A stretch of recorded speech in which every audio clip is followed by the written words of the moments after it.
ನಮಸ್ಕಾರ ಎಲ್ಲರಿಗೂ, ಹೇಗಿದ್ದೀರಾ? ಎಲ್ಲ ಸೂಪರ್ ಆಗಿದ್ದೀರಾ ಅನ್ಕೊತೀನಿ.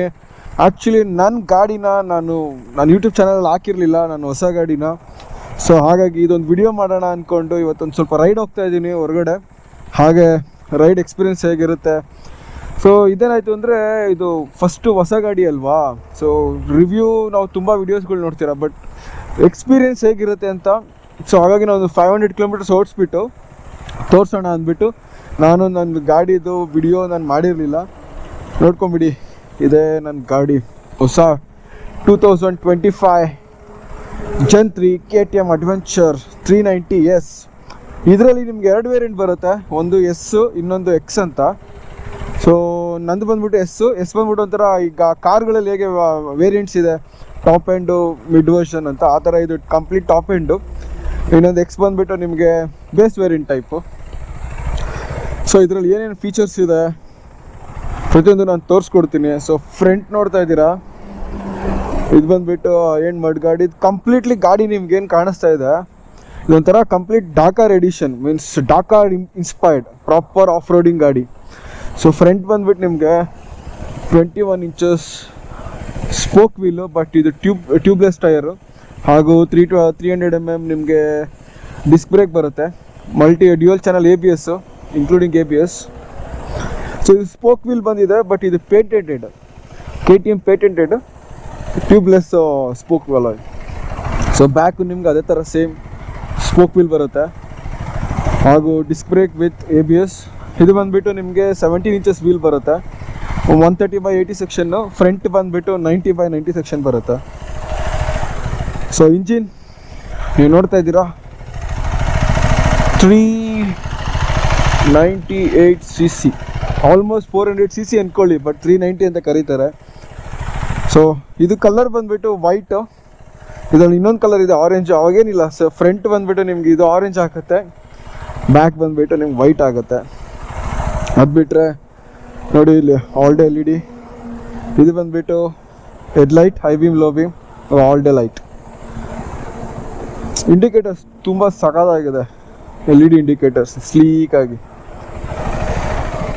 ಹಾಗೂ ಸೀಟ್ ನೋಡ್ಬೋದು, ಸಿಂಗಲ್ ಸೀಟು, ತುಂಬ ಚೆನ್ನಾಗಿದೆ. ಹಳೆ ಗಾಡಿ ಕಂಪೇರ್ ಮಾಡಿದ್ರೆ ಇದು ಸೀಟ್ ಬಂದುಬಿಟ್ಟು ತುಂಬ ಸ್ವಲ್ಪ ನ್ಯಾರೋ ಆಗಿದೆ. ಸೊ ಇದು ಒಂದು ಶಾರ್ಟ್ ರೈಡರ್ಸ್ಗೂ ಅಡ್ವಾಂಟೇಜ್ ಇದು.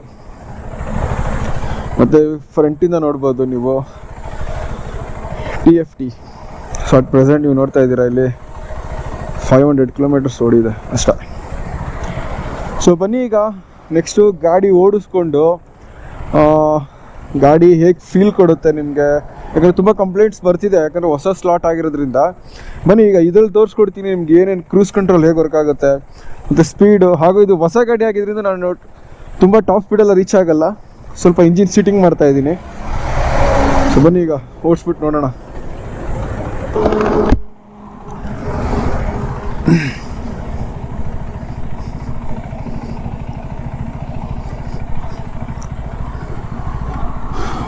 ಇದು ಬಂದ್ಬಿಟ್ಟು ಸ್ಟ್ಯಾಂಡರ್ಡ್ ಡಿಸ್ಪ್ಲೇ ಬುಲೆಟ್. ಇದು ನಾನು ಎಕ್ಸ್ಟ್ರಾ ಹಾಕ್ಸಿರೋದು ರಿಸರ್ವಾಯರ್.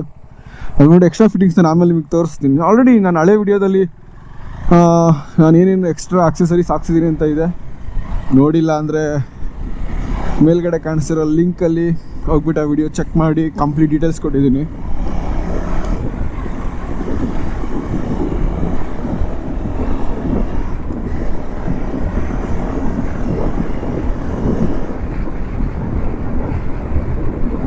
ಸೊ ಹೊಸ ಗಾಡಿ ಆಗಿರೋದ್ರಿಂದ ನಾನು ಅಷ್ಟೊಂದು ರೇವ್ ಮಾಡ್ತಾ ಇಲ್ಲ ಮತ್ತು ಟಾಪ್ ಎಂಡ್ ರೀಚ್ ಮಾಡ್ತಿಲ್ಲ. ಒಂದು 75-80 ಮೇಂಟೈನ್ ಮಾಡ್ತಾ ಇದ್ದೀನಿ, ಬಿಕಾಸ್ 1000 ಕಿಲೋಮೀಟರ್ಸ್ ಫಸ್ಟ್ ಸರ್ವಿಸ್ ಆಗೋವರೆಗೂ ಸ್ವಲ್ಪ ಇಂಜಿನ್ ಸೀಟಿಂಗ್ ಆಗಲಿ ಅಂತ.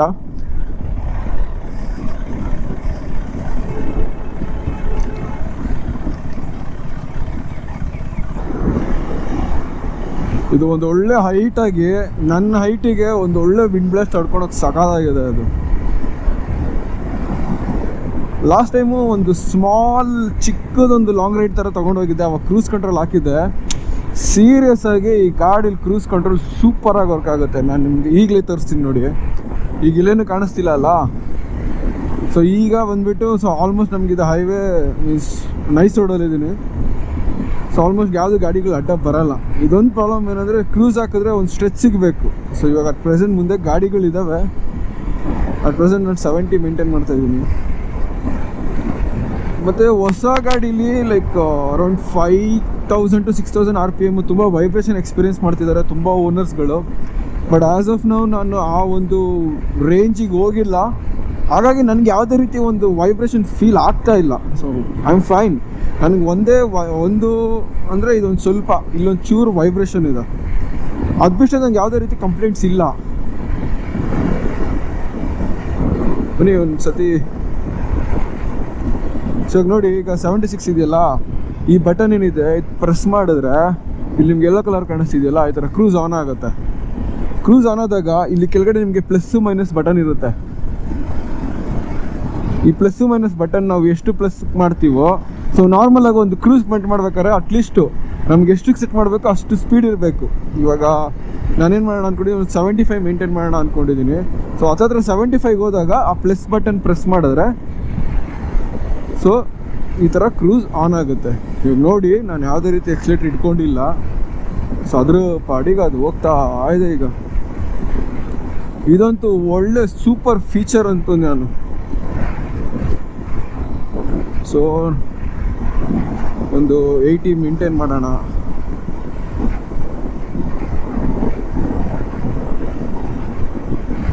ಸೀರಿಯಸ್ ಆಗಿ ಟೂರಿಂಗ್ ಮಾಡೋಕ್ಕೆ ಇದು ಬೆಸ್ಟ್ ಫೀಚರ್.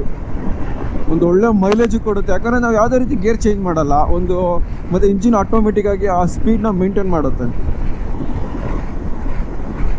ಸ್ಪೀಡಲ್ಲಿರುತ್ತೆ, ನಮ್ಗೆ ಯಾವುದೇ ರೀತಿ ಕೈಗೆ ನೋವಾಗೋದು ಗೂಸ.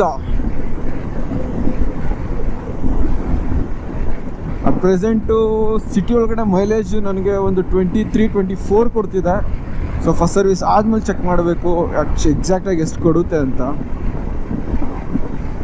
ಸೊ ಮಿರರ್ಸ್ ಎಲ್ಲ ಹಳೆ ಗಾಡಿ ಕಂಪೇರ್ ಮಾಡಿದ್ರೆ ತುಂಬ ಸಕ್ಕತ್ತಾಗಿದೆ ಡಿಸೈನ್ ಇಸುತ್ತೆ. ಹಳೇದಿದು ಈ ಮೆಟಲ್ ಡಿಸೈನ್ ಆಗಲಿ, ಇದಕ್ಕಿಂತ ಸ್ವಲ್ಪ ಆಕ್ಸೆಸರೀಸ್ ಹಾಕ್ಸ್ಬೇಕು.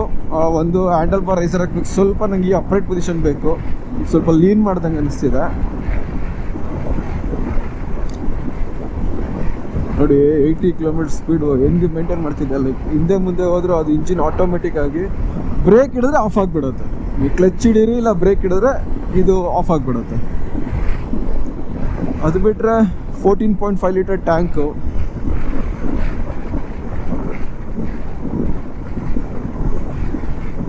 ನೋಡಿ ಇಷ್ಟೇ, ಕ್ರೂಸ್ಗೆ ಹಾಕಿ ಬಿಟ್ಬಿಟ್ರೆ ಗಾಡಿ ಗಾಡಿ ಹಿಂಗೆ ಹೋಗ್ತಾ ಇರುತ್ತೆ.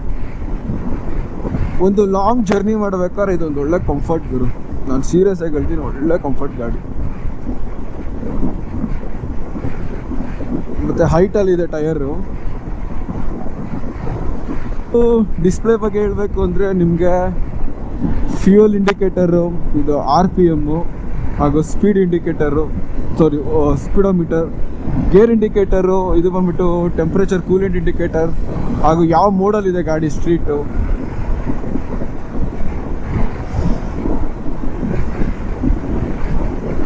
ನನ್ನ ಕಾರ್ ಮುಂದೆ ಹೋಗ್ತಾ ಇದೆ, ಆ ಸ್ವಿಫ್ಟ್ ಇದೆ ನನ್ನ ಕಾರು. ನನ್ನ ತಮ್ಮ ಓಡಿಸ್ತಾ ಇದ್ದಾನೆ.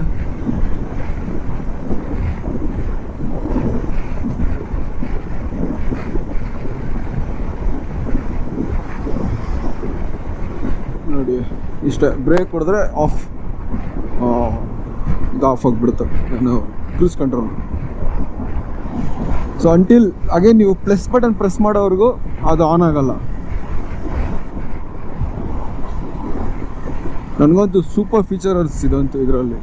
ಸೊ ನಾನು ಯಾರೇ ಹೊಸ ಗಾಡಿ ತೊಗೊಂಡಾಗ ನಾನು ಒಂದು ಅಡ್ವೈಸ್ ಅಂತ ಅಂದ್ಕೊಳ್ಳಿ, ಯಾಕಂದರೆ ತುಂಬ ಜನ ಇವಾಗ ನನ್ನ ಜೊತೆ ಇವಾಗ KTM ತೊಗೊಂಡಿರೋರು ಲೈಕ್ ಗ್ರೂಪ್ ಕ್ರಿಯೇಟ್ ಆಗಿದೆ ಅಲ್ಲ, ಅದ್ರಲ್ಲಿ ಹೇಳ್ತಾರೆ ನಾನು 100 ಹೋದೆ, 200 ಫಸ್ಟ್ ಡೇ 300 ಕಿಲೋಮೀಟರ್ಸ್ ಹೋಗಿ 300 ಕಿಲೋಮೀಟರ್ಸ್ ಹೋಗಿ ಒಳ್ಳೇದು ಇಂಜಿನ್ಗೆ. ಬಟ್ ಕಂಪ್ಲೀಟ್ ಇಂಜಿನ್ ಪವರ್ನ ಅವಾಗಲೇ ಟೆಸ್ಟ್ ಮಾಡಬೇಡಿ, ಬಿಕಾಸ್ ಕಂಪ್ಲೀಟ್ಲಿ ಇಂಜಿನ್ ಹೊಸದಾಗಿರುತ್ತೆ. ಸೊ ಇಂಜಿನ್ ಸೀಟಿಂಗ್ ಆಗಬೇಕು, ಒಂದು ಪಿಸ್ಟನ್ ಆಗಲಿ, ಒಂದು ಬೋಲ್ಟ್ಸ್ ಆಗಲಿ, ವ್ಯಾಲ್ವ್ಸ್ ಆಗಲಿ, ಪ್ರತಿಯೊಂದಕ್ಕೂ ಅಡ್ಜಸ್ಟ್ ಆಗೋಕ್ಕೆ ಟೈಮ್ ಬೇಕು. ನೀವು ಸಡನ್ನಾಗಿ ತೊಗೊಂಡಿದ ತಕ್ಷಣ ಲೈಕ್ 120, 130, 50 ಹೊಡಿತೀನಿ ಅಂದರೆ ಗಾಡಿ like 1 year scrap ಆಗಿಬಿಡ್ಕೊಡುತ್ತೆ.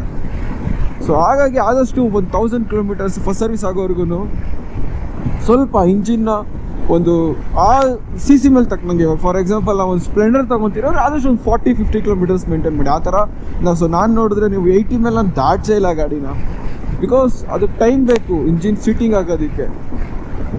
So seating ಆದಮೇಲೆ ನೀವು ಆ ಫುಲ್ ಪವರ್ ಹೆಂಗನ ಮಾಡಿಸಿ ಹೆಂಗಾದರೂ ಓಡಿಸಿ, ಆ ಗಾಡಿ ಪವರ್ ಮಾತ್ರ ಕಮ್ಮಿ ಆಗಲ್ಲ.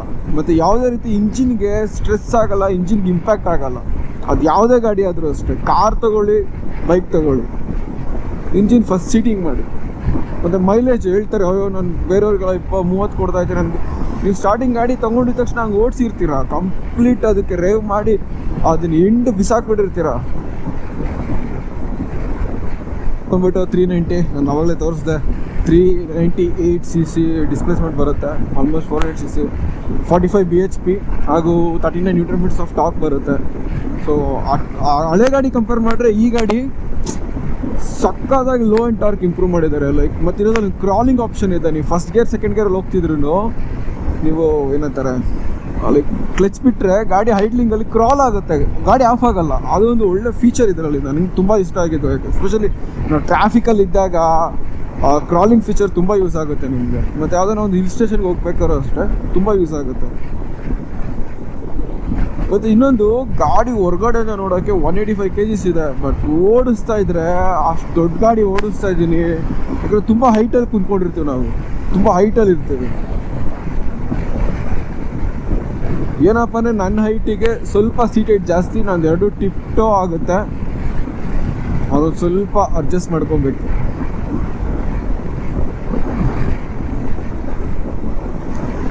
ಚೂರು ಹ್ಯಾಂಡಲ್ ಬಾರ್ ರೈಸ್ ಹಾಕ್ಸ್ತೀನಿ, ಬಿಟ್ಬಿಟ್ರೆ ಒಂದೆರಡು ಇದು adjust after market adjustable levers ಹಾಕ್ಸ್ಬೇಕು. ಅದು ಬಿಟ್ಟರೆ ಟಾಪ್ ರ್ಯಾಕ್ ಹಾಕ್ಸ್ಬೇಕು. ನೆಕ್ಸ್ಟು ಮೇಯ್ನಾಗಿ ಕ್ರ್ಯಾಶ್ ಗಾರ್ಡ್ ಬೇಕೇ ಬೇಕು ಆಫ್ ರೋಡಿಂಗ್ ಹೋಗ್ಬೇಕಾರೆ. ಯಾಕಂದರೆ ಆಫ್ ರೋಡಿಂಗ್ ಇವಾಗ ನಾನು ಇಲ್ಲೇನೋ ಹೋಗ್ತಿದ್ದೀನಿ ಪ್ರಾಬ್ಲಮ್ ಇಲ್ಲ, ಬಟ್ ಆಫ್ ರೋಡಿಂಗ್ ಹೋಗ್ಬೇಕಾದ್ರೆ ಗಾಡಿ ಯಾವ ಟೈಮಲ್ಲಿ ಎಲ್ಲಿ ಬೀಳುತ್ತೆ ಹೇಳೋಕ್ಕಾಗಲ್ಲ. Shock observes so front shock observes ಬಂದುಬಿಟ್ಟು ಅಡ್ಜಸ್ಟಬಲ್, ಫುಲ್ಲಿ ಅಡ್ಜಸ್ಟಬಲ್ಲು, ರೀಬೌಂಡು, ಕಂಪ್ರೆಷನ್ನು. ಸೊ ನಮಗೆ ರೀಬೌಂಡ್ ಎಷ್ಟು ಆಗಬೇಕು. ನಾರ್ಮಲಾಗಿ ಈ ಥರ ಹೈವೇಲೆಲ್ಲ ನಾವು ಆಲ್ಮೋಸ್ಟ್ ಇದು ಬಂದುಬಿಟ್ಟು 30 ಕ್ಲಿಕ್ಸ್ ಇಟ್ಕೊಬಾರ್ದು. ಸೊ 30 ಕ್ಲಿಕ್ಸ್ವರೆಗೂ ನಿಮಗೆ ಅಡ್ಜಸ್ಟಬಲ್ ಇರುತ್ತೆ, ಬೋತ್ ಕಂಪ್ರೆಷನು ಮತ್ತು ರೀಬೌಂಡು. 30 ಕ್ಲಿಕ್ಸ್ ಅಂದರೆ ನಿಮಗೆ 30 ನೀವು ಇಟ್ಕೊಂಡ್ರೆ ಅದು ಹಾರ್ಡ್, 0 ಇಟ್ಕೊಂಡ್ರೆ ಕಂಪ್ಲೀಟ್ಲಿ ಸಾಫ್ಟು. ಸೊ 0 ಬಂದುಬಿಟ್ಟು ನಿಮಗೆ ಆಫ್ ರೋಡಿಂಗ್ ಮಾಡ್ಬೇಕಾರೆ ಲೈಕ್ ಏನಂತಾರೆ ಹಾರ್ಡ್ ಕೋಡ್ ಆಫ್ ರೋಡಿಂಗ್ ಮಾಡ್ತಾ ಇದ್ದೀರಾ ಅಂದರೆ ನಿಮಗೆ ನೋಡಿ ಅಷ್ಟು ದೊಡ್ಡದಾಗಿ ಜಾಗ ಐತೆ ತಾನೆ. ಇಲ್ಲ ಈ ಬೈಕ್ಗಳು ಹೋಗೋ ಜಾಗದಲ್ಲಿ ಇವ್ನು ಸಾಯ್ಬೇಕು, ಇವನು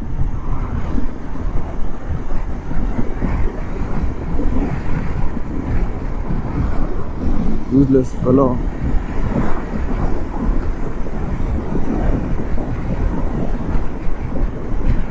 ಬೈಕ್ಗಳವ್ರು ಹೋಗೋ ಜಾಗದಲ್ಲಿ ಇಲ್ಲಿ ಬರ್ತಾನೆ. ಏನು ಹೇಳ್ತೀರಾ ಇವ್ರಿಗೆಲ್ಲ? ನೋಡಿ ಅವಾಗಲೇ 10 ಕಿಲೋಮೀಟರ್ಸ್ ಇತ್ತಲ್ಲ, ಈಗ 26 ಕಿಲೋಮೀಟರ್ಸ್ ತೋರಿಸ್ತಾ ಇದೆ. ಸೊ ಆವ್ರೇಜ್ ಇನ್ಕ್ರೀಸ್ ಆಗ್ತಾ ಇರುತ್ತೆ. ನೆಕ್ಸ್ಟ್ ಒಂದು ಫುಲ್ ಟ್ಯಾಂಕ್ ಮಾಡಿಸ್ಬಿಟ್ಟು ಕಂಪ್ಲೀಟ್ ಸಿಟಿಲಿ ಮಾತ್ರ ಓಡಿಸಿದ್ದೆ. ಸೊ ಸಿಟಿಲಿ ನನಗೆ ಎಕ್ಸಾಕ್ಟಾಗಿ 24 ಕಿಲೋಮೀಟರ್ಸ್ ಮೈಲೇಜ್ ಕೊಡ್ತು. 1 ಲೀಟರ್ಗೆ 24 ಕಿಲೋಮೀಟರ್ಸ್ ಸಿಟಿ ಒಳಗಡೆ. ಸೊ ಈ ಸತಿ ಇವತ್ತು ನಾನು ಫುಲ್ ಟ್ಯಾಂಕ್ ಮಾಡಿಸಿರೋದೆ ಹೈವೇಲಿ ಚೆಕ್ ಮಾಡೋಣ ಅಂತ, ಹೈವೇಲಿ ಎಷ್ಟು ಕಿಲೋಮೀಟರ್ ಕೊಡುತ್ತೆ ಅಂತ.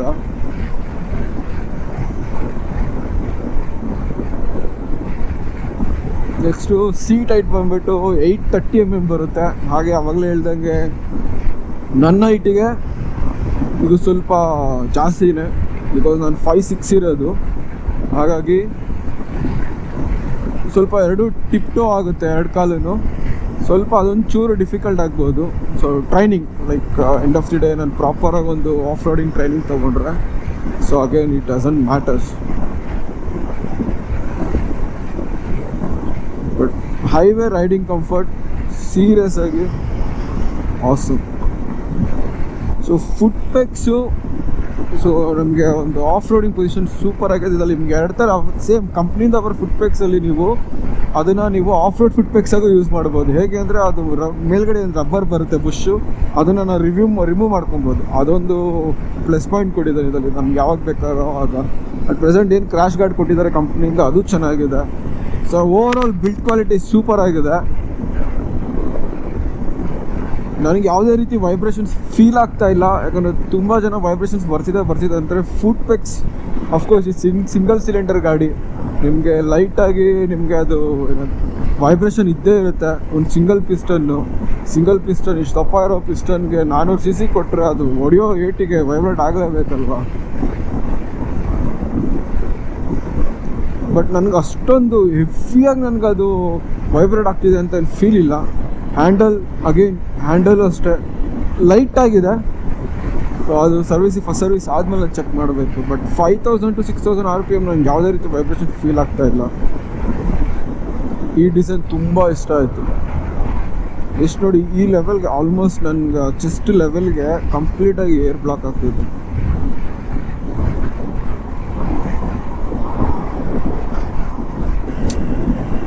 ಬಟ್ ಕ್ರೂಸ್ ಎಲ್ಲ ಹೈವೇಗೆ ಚೆಂದ. ಒಂದೊಂದು ಸತಿ ಏನಂತಾರೆ, ನಾವು ಎಕ್ಸಿಲೇಟರ್ ಕೊಟ್ಕೊಂಡು ಓಡಿಸ್ದಾಗಲೇ ಮಜಾ.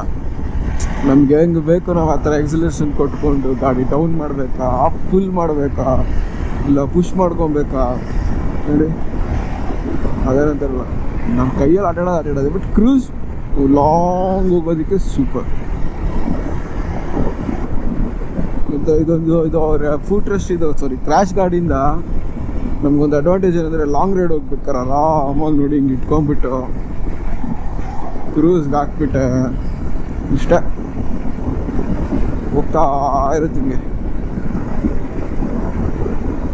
ತುಂಬ ಕಂಫರ್ಟ್ ಆಗಿದೆ ಅಲ್ಲ. ಕಾಂಪಿಟೇಟರ್ ನನಗೆ ಕಂಪೇರ್ ಮಾಡಿದ್ರೆ ಇದಕ್ಕೂ ನಾನು ಹಿಮಾಲಯ ಟೆಸ್ಟ್ ಡ್ರೈವ್ ಮಾಡಿದ್ದೆ.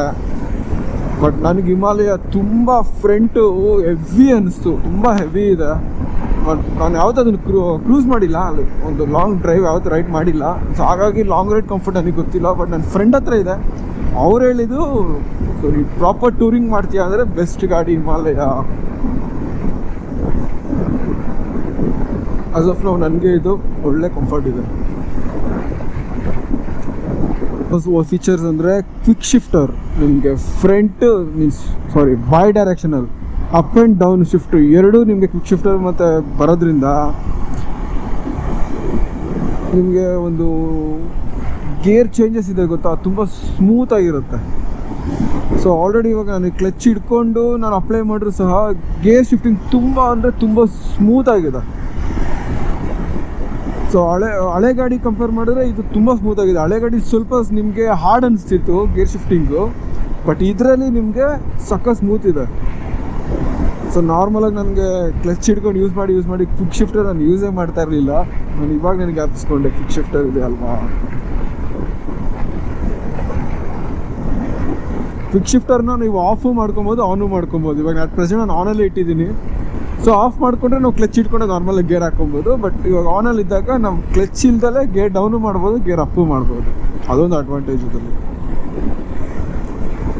ಹೊಸ ಫೀಚರ್ಸ್ ತುಂಬ ಲೋಡ್ ಮಾಡಿಬಿಟ್ಟಿದ್ದಾನೆ. ಎಕ್ಸ್ಗೆ ವೇರಿಯಂಟ್ಗೆ ಹೋದರೆ ಏನಂದರೆ ನಮಗೆ ಇದರಲ್ಲಿ ಬಂದಂಗೆ ಮೋಡ್ಸ್ ಬರಲ್ಲ. Ride mode, off road, street modes ಬರಲ್ಲ. ABS switch on and off ಬರುತ್ತೆ, ಕಾರ್ನರಿಂಗ್ ABS ಬರಲ್ಲ, ಟ್ರ್ಯಾಕ್ಷನ್ ಕಂಟ್ರೋಲ್ ಬರಲ್ಲ ಅದರಲ್ಲಿ. ಸೊ ಹಾಗಾಗಿ 1 ಲಕ್ಷ ಕಾಂಪ್ರೂವ್ ಮಾಡ್ಕೊಳೋ ಬದಲು ಒಂದು ಒಳ್ಳೆ ಕಂಪ್ಲೀಟ್ ಫೀಚರ್ ಇರೋ ಗಾಡಿ, ವ್ಯಾಲ್ಯೂ ಫಾರ್ ಮನಿ ಇದು. ಲಾರಿ ಏನೈತೆ ಗುರು.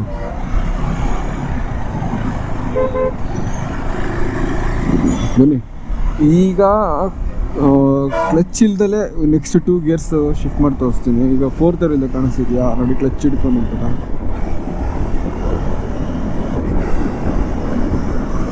ಸೂಪರ್ ಫೀಚರ್ ಇದೆ ಅಂತ. ಇಷ್ಟು ದೂರ ನಾನು ಆಲ್ಮೋಸ್ಟ್ 61 ಕಿಲೋಮೀಟರ್ಸು ಕುತ್ಕೊಂಡೇ ಓಡಿಸ್ಕೊಂಬಂದಿದ್ದೀನಿ. ಸೊ ಸೀಟು ಸಹ ತುಂಬ ಕಂಫರ್ಟ್ ಆಗಿದೆ, ಯಾವುದೇ ರೀತಿ ಹಾರ್ಡ್ನೆಸ್ ನನಗೆ ಫೀಲ್ ಆಗ್ತಾ ಇಲ್ಲ. ಯಾಕಂದರೆ ನಾನು ಸ್ಟಾರ್ಟಿಂಗು ಸೀಟೆಲ್ಲ ಮುಟ್ಟು ನೋಡಿದಾಗ ಮೋಸ್ಟ್ಲಿ ಲಾಂಗಲ್ಲಿ ಸ್ವಲ್ಪ ಹಾರ್ಡ್ ಇರುತ್ತೆ, ಹಾಗಾಗಿ ನಮ್ಮ ಬ್ಯಾಕಿಗೆ ಪ್ರಾಬ್ಲಮ್ ಆಗುತ್ತೆ ಅಂದ್ಕೊಂಡೆ. ಬಟ್ 62 ಕಿಲೋಮೀಟರ್ಸ್ ನಾನ್ ಸ್ಟಾಪ್ ನಾನು ಎಲ್ಲೂ ಇಳಿದಲ್ಲೇ ಗಾಡಿ ಓಡಿಸ್ಕೊಂಬಂದಿರೋದು, ಅದರಲ್ಲೂ 80 ಕಿಲೋಮೀಟರ್ ಸ್ಪೀಡಲ್ಲಿ. ಯಾವುದೇ ರೀತಿ ಪ್ರಾಬ್ಲಮ್ ಇಲ್ಲ, ಆರಾಮಾಗಿದೆ. ಸೊ ಆರಾಮಾಗಿ ಟೂರಿಂಗ್ ಮಾಡ್ಬೋದು ಇದ್ರಲ್ಲಿ. ಹಾಗಾದರೆ ಇದೊಂದೇ ಸಿಟಿ ಒಳಗಡೆ ಈ ಥರ ಟ್ರಾಫಿಕ್ ಜಾಮಲ್ಲಿ ಸ್ವಲ್ಪ ಗಾಡಿ ಉದ್ದ ಇರೋದ್ರಿಂದ ಎಳೆದಾಡೋಕ್ಕೆ ಸ್ವಲ್ಪ ಕಷ್ಟ. ಇದೇನಿದ್ರು ಆಫ್ ರೋಡಿಂಗ್ ಆಟಾಡೋದಕ್ಕೆ, ಹೈವೇಲಿ ಆಟಾಡೋದಕ್ಕೆ. ಏರಿಯಾಗೆಲ್ಲ ಇವ್ರ ಬ್ರದರ್ಸ್ ಇದ್ದಾರಲ್ಲ ಸ್ಟ್ರೀಟ್ ಫೈಟರ್ಸ್ಗಳು, ಡ್ಯೂಕ್, ಅವರು ಸೀಟ್ ಒಳಗಡೆ ಬಾ ಮಗನೇ ಒಂದು ಕೈ ನೋಡ್ಕೊತೀನಿ ಇನ್ನು ಅಂತವ ಬೇರೆ ಕಡೆಗಳಿಗೆ. ಸೊ ಅದಕ್ಕೆ ಒಂದೊಂದು ಅದೇ ಪ್ರತ್ಯೇಕ ಹೇಳೋದು.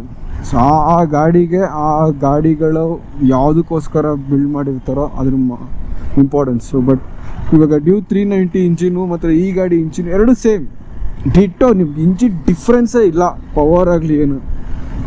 ಬಟ್ ಪೋಸ್ಚರ್ ನಾವು ಕೂತ್ಕೊಳ್ಳೋ ಪೋಸ್ಚರ್ ಇದು ಬಂದ್ಬಿಟ್ಟು ನಿಮ್ಮ ಗಾಡಿ ಇಷ್ಟು ಉದ್ದ ಇದೆ, ಅದು ನಿಮಗೆ ಶಾರ್ಟ್ ಚಾರ್ಸಿ.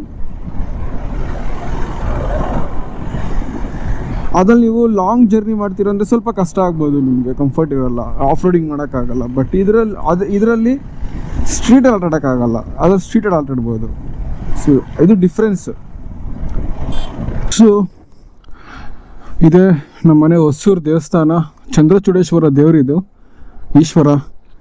ಮುಗಿಸ್ಕೊಂಡು ನನ್ನ ಗಾಡಿಗೆ ಹೂವು ಹಾಕಿದೆ, ಇಲ್ಲಿಂದ ಹೊರಟಿದ್ದೀವಿ.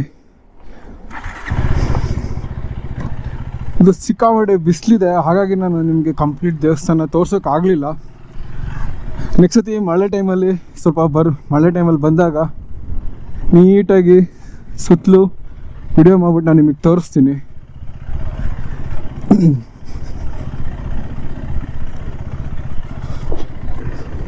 ಸೊ ನೋಡ್ತಾ ಇದ್ದೀರಲ್ಲ, ಇದು ನಿಮಗೆ ಲೆಫ್ಟ್ ಸೈಡಲ್ಲಿ ಕಾಣಿಸ್ತಿರೋದು ಕಂಪ್ಲೀಟು ಹೊಸೂರು ಊರು. ಎಷ್ಟು ಬೆಳೆದ್ಬಿಟ್ಟಿದೆ ಅಂದ್ರೆ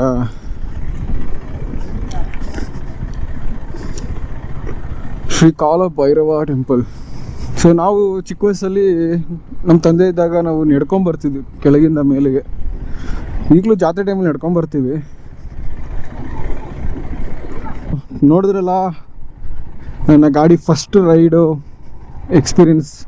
ಬಿಲೋ 1000 ಕಿಲೋಮೀಟರ್ಸ್ ನಾನು ಹೇಗೆ ಮೇಂಟೈನ್ ಮಾಡಿದ್ದೀನಿ ಹಾಗೂ ಏನೇನಿತ್ತು ಅಂತ. ಏನಾದರೂ ವಿಡಿಯೋದಲ್ಲಿ ಮಿಸ್ ಆಗಿದ್ರೆ ದಯವಿಟ್ಟು ಕಮೆಂಟ್ ಮಾಡಿ. ಖಂಡಿತ ನೆಕ್ಸ್ಟ್ ವಿಡಿಯೋದಲ್ಲಿ ನಿಮ್ಗೆ ಆ ಕಂಟೆಂಟ್ ಬಗ್ಗೆ ನಾನು ತಿಳಿಸ್ಕೊಡ್ತೀನಿ.